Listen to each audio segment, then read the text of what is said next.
Antes de empezar te quiero contar algo, que ahí abajo en la descripción del video te dejo para vos un resumen sobre este tema.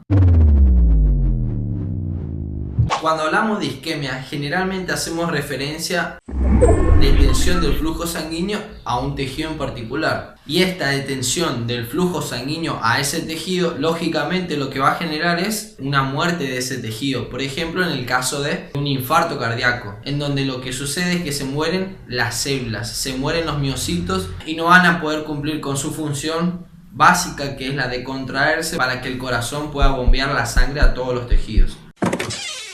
Bueno, imagínate que el shock es similar a la isquemia, nada más que es una detención del flujo sanguíneo general, es decir, se da a nivel de todo el cuerpo. En el caso de la isquemia se da a un órgano en particular. Y esta detención del flujo sanguíneo, este estancamiento de la sangre, lo que va a generar obviamente es el sufrimiento de los tejidos. Y al sufrir van a tener daño. Y lo que se termina generando es una falla multiorgánica que va a llevar a la muerte de la persona. Entonces decimos que el shock es cuando los tejidos no están recibiendo oxígeno correctamente. Acá hay algo muy importante que tenemos que saber que sucede en el shock, que es que el principal determinante del flujo sanguíneo es la presión sanguínea. Mira, te muestro mejor. Normalmente la perfusión sanguínea, es decir, la cantidad de sangre que llega a un tejido y consecuentemente la liberación de ese oxígeno a la célula, depende de una cosa. Depende de la presión sanguínea. ¿Y qué quiere decir esto? Que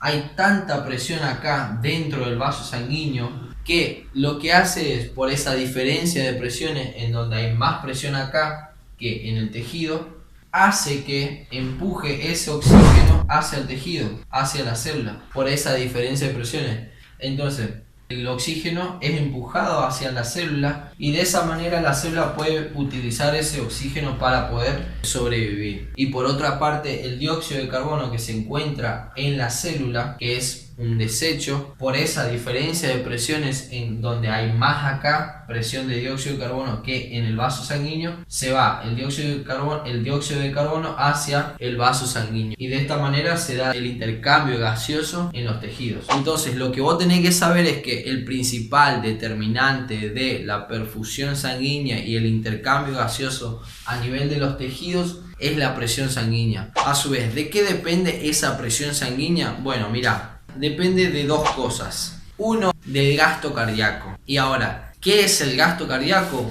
Es, para hacértela fácil, es la cantidad de sangre que el corazón bombea a todo el tejido en un minuto. También lo pueden encontrar como gasto cardíaco a volumen minuto. Y no es más que la cantidad de sangre que bombea el corazón en un minuto a todo el cuerpo. Pero también la presión sanguínea depende de otra cosa, y es de la resistencia vascular periférica. ¿Y qué es la resistencia vascular periférica? Bueno, es aquello que se opone a el flujo sanguíneo. A su vez, estos dos elementos dependen también de otros factores fisiológicos. Vamos a tener que la resistencia vascular periférica depende del sistema nervioso autónomo y también, por ejemplo, del diámetro del vaso sanguíneo, también de la viscosidad sanguínea. Es decir, que si aumenta, lo que va a generar es que se enlentece la sangre y esto me va a generar un aumento de la resistencia vascular periférica. Lo mismo, si el diámetro del vaso sanguíneo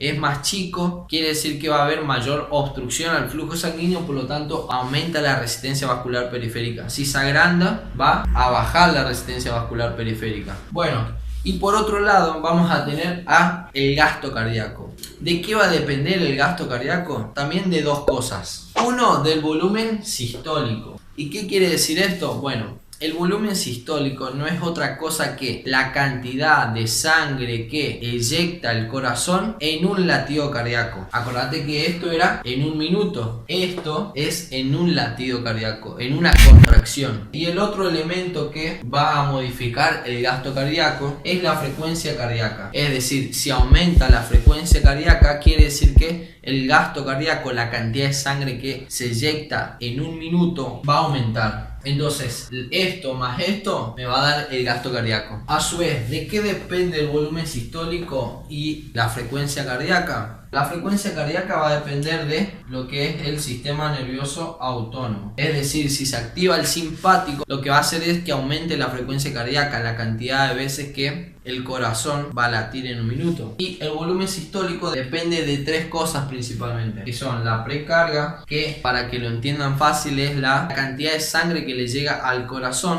y que depende principalmente de el retorno venoso. Va a depender también de lo que es la poscarga, que es aquello que se opone a que la sangre salga del corazón, es decir, a que cuando el ventrículo se contrae hay algo que se está oponiendo a esa salida. Bueno, eso es la poscarga, y que depende principalmente de la resistencia vascular. Y por último depende de otro factor, que es la contractilidad, que es la capacidad del corazón de poder contraerse. Teniendo todas estas cosas en cuenta, vamos a clasificar al shock de tres maneras. Por un lado vamos a tener al shock hipovolémico, por otro vamos a tener al shock que es cardiogénico, y por otro lado vamos a tener al shock distributivo. Entonces, al shock hipovolémico, cardiogénico, distributivo. Empezamos con el shock hipovolémico. Hipo hace referencia a poco, vol hace referencia a volumen, y hémico hace referencia a la sangre. Entonces decimos que este shock hipovolémico es una falta de oxígeno a los tejidos como consecuencia de una disminución de sangre en el organismo. A su vez, este shock hipovolémico se puede clasificar de dos maneras. Vamos a tener el shock hipovolémico no hemorrágico y el shock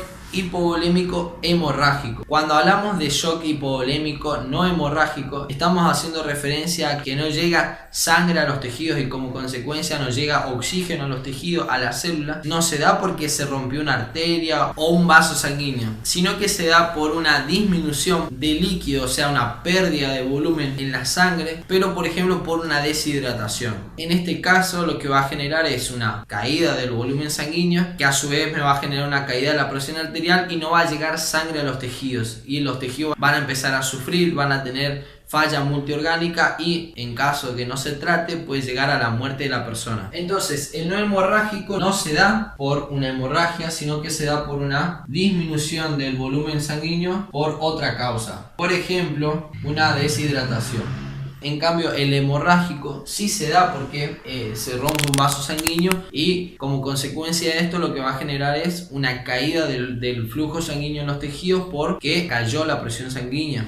Ahora, ¿se acuerdan el cuadrito que les hice anteriormente? ¿Qué pasa cuando se produce esto? Se produce una hipovolemia. Mirá, te explico. Ante un shock hipovolémico, que hay una caída de la cantidad de sangre en el organismo, lo que se genera es una caída de la precarga. O sea, disminuye la cantidad de sangre que le llega al corazón, es decir, disminuye el retorno venoso. ¿Te acordás que la precarga dependía del retorno venoso? Bueno, entonces cae la cantidad de sangre que le está llegando al corazón. A su vez, si disminuye la precarga, va a disminuir el volumen sistólico, y a su vez, si baja el volumen sistólico, también va a bajar el gasto cardíaco, y como consecuencia de esto también va a bajar la presión arterial. Y si caía la presión arterial, dijimos que no llega sangre a los tejidos, por lo tanto no llega oxígeno, que es lo más importante para la célula. Bueno, pero ¿qué pasa? Cuando sucede esto se activan mecanismos que lo que van a hacer es aumentar la resistencia vascular periférica, liberar catecolaminas, adrenalina, noradrenalina, que acuérdense que lo que hacían estas sustancias, producían vasoconstricción. También se van a liberar antidiurética, que lo que hace es aumenta el retorno venoso, o sea, aumenta la reabsorción de agua. Se va a liberar también angiotensina 2, uno de los principales vasos constrictores del organismo, que el objetivo es aumentar esta resistencia vascular periférica. ¿Para qué? Para aumentar de esta manera la presión arterial. Entonces, a su vez, si aumentamos la resistencia vascular periférica, va a aumentar el gasto cardíaco por la poscarga y va a aumentar la presión arterial. Este tipo de shock hipovolémico es considerado un shock junto con el cardiogénico